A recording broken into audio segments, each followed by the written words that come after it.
world is possible. We're all in this together. It's very difficult to change other people. It's a little easier to change yourself. So that's the beginning point. If again, you can find what's genuine inside and let the stupid stuff go. I think there's a constant state of purification that we all have to go through. If we can minimize, and if it's not completely minimize, at least soften this sense of ego, of self, then these other vast resources start to emerge and manifest. And that's when real change comes, because you have a glow. My wife has a glow about her. Her openness and her genuine sense of graciousness, but gratitude, generosity. Those are not personal things, they're universal things. So connecting to that, however you do, whatever you think of as spirit or religion or your heart or love, compassion, whatever you want to call that, that is vast, it's infinite. There's no end to it, there are no boundaries to that. And it keeps feeding. It's so easy to lose track, to lose direction of where you're going. You have to keep checking yourself, checking your motivation. It's so important. Future will be female or it won't be a future. Yeah, I have no fear of that. A lot of people do.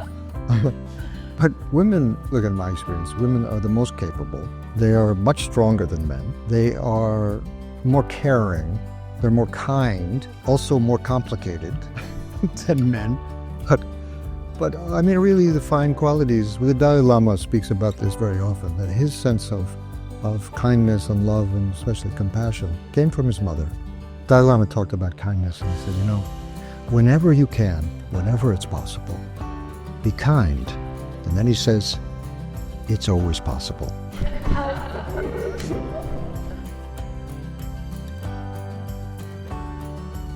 Tala came from a dream of making a unique place for us, having a space where we all work together, a dream of unity, in a moment that we were very divided. The idea came, let's create our own world. Kind of, our version of a utopian village, really.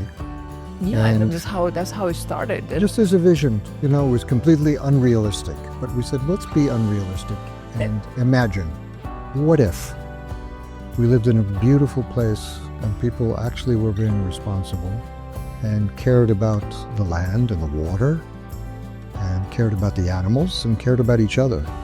How can you actually create a community like that? And obviously you need a lot of resources to do that, but you also need vision. We have a lot of vision. This is like Africa 150 years ago. Still untouched, but the most amazing land. It went from these low mountains into the rainforests and these layers of dunes into a pristine ocean. And it was just something you can only see in your dreams. You wanted to be there, preserve it, take care of it, but at the same time live there. So how do you combine all of these elements? And what do you need? What would be your dream world? So that's how everything came together in terms of sustainability, community, is all these values. We did not want this to be a rich person's ghetto. There were boundaries and walls around it, with machine guns and keeping everyone out. It was just the opposite of that. Let's create something that really is all-inclusive.